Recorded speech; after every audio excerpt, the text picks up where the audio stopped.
Salutations, citizens of Gielnor. Today I'm going to go over the basics of runecrafting. To runecraft, you must first have completed the Rune Mysteries quest, at which point you can go to one of the various rune essence mines and you're going to mine some essence.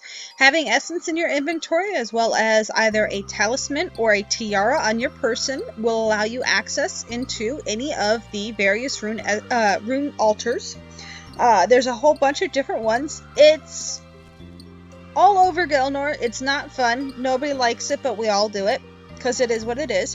Anybody who is an Iron Man, this is going to be particularly helpful for, because you can't go and buy them from the GE. However, you can buy them from the various rune shops. One is in Port Serene. One of them is going to be in Varrock. He's actually going to be one of your teleport methods to get to the rune essence mine. When you complete Mage Arena, you're actually going to get free runes every day in the wilderness. Yes, it's dangerous, but free runes! Yay! One thing you can do if you don't want to grind this stat is Tears of Guthix. Tears of Guthix is a quest followed by a quote-unquote mini-game, which you can gather tears to train your stats. Lowest one's going to get it. It's going to be probably a little bit easier to train than what most people do. You can also get your experience from lamps, various books of knowledge, and such like that. One of the best ways to do that, if you are a member, is going to be the Arceus Library. If you have Rune Light, it's actually going to show you which books you're going to need to get. You can turn in those and dark manuscripts for various experience books for magic or runecrafting. I highly recommend doing this to get your Arceus favor. It's going to be one of your most profitable methods for doing the runecrafting experience. There are other types of essence other than regular rune essence. Pure essence can be mined by members above level 30 mining. It does the exact same thing, but it does cover a couple other runes. You have Dialt Essence, which is going to be unlocked after the Sins of the Father quest.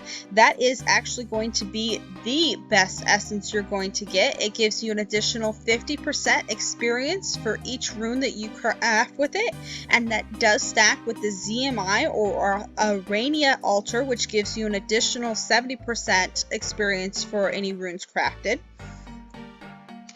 You also have your Dark Fragment Essence. That is going to be for your Blood and Soul runes. That's going to be in Arceus as well.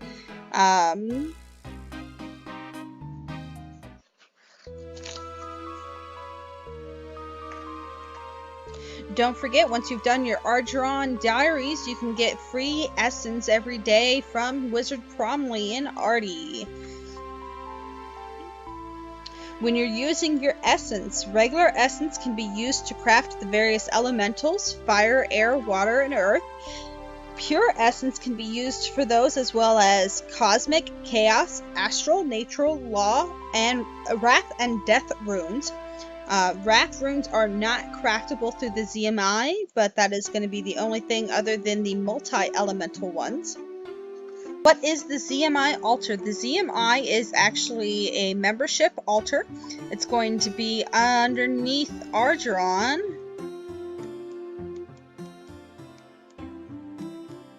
Right here.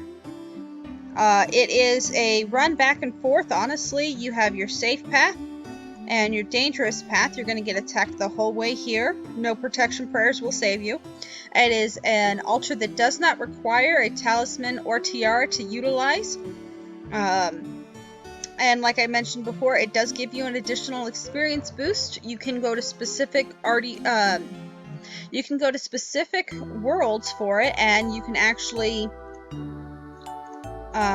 do your running a lot faster. You can just follow somebody and AFK your stat. You don't actually need any levels to be able to use the Zmi, which makes it very helpful for anybody starting out.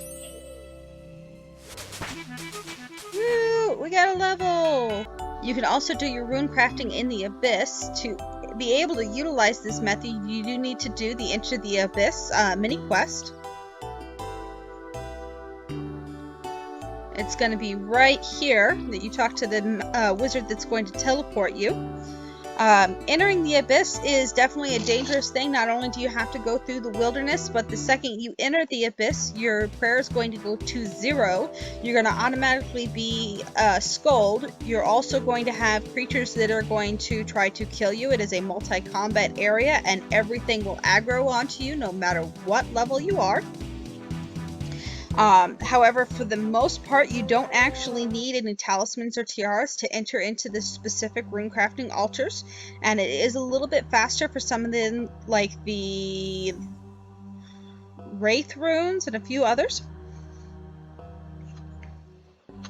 As you level up your stats, you're also going to increase how many you can make at one time. It's actually really nice because that means you get more runes. However, you don't get the additional experience for these runes. Each of the levels correspond. A lot of these actually have diary tasks associated with them, saying which ones you need to make multiples of. Through the Abyss, you can also get Rune Pouches. These are really nice. They hold additional essence for you. They only take 1 inventory space. Small pouch gives you 3 extra spaces. Medium gives you 6. Large gives you 9. And giant pouch gives you 12.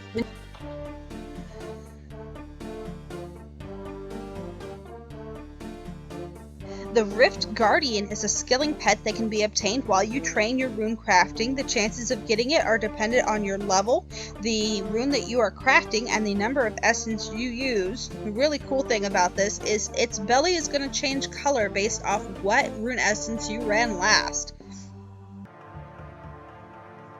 You can also do multi-elemental runes. This means you would take 1 elemental rune to another altar. The most popular one is going to be lava runes. You've got your fire altar right here next to the duel arena. That's usually where people run back and forth.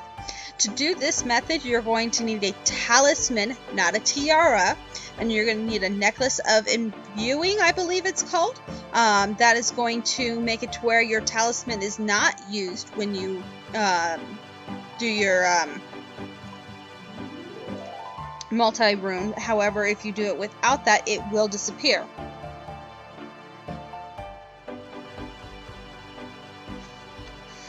When you are using your rune crafting pouches, they will degrade throughout use. You can contact the Dark Mage through the Abyss using the Lunar Spellbook to fix this pouch. If you don't have the Lunar Spellbook or you don't want to deal with that, you can also run back to him and talk to him, and he'll make it to where it's no longer degraded. However, when you reach 99, they'll no longer degrade.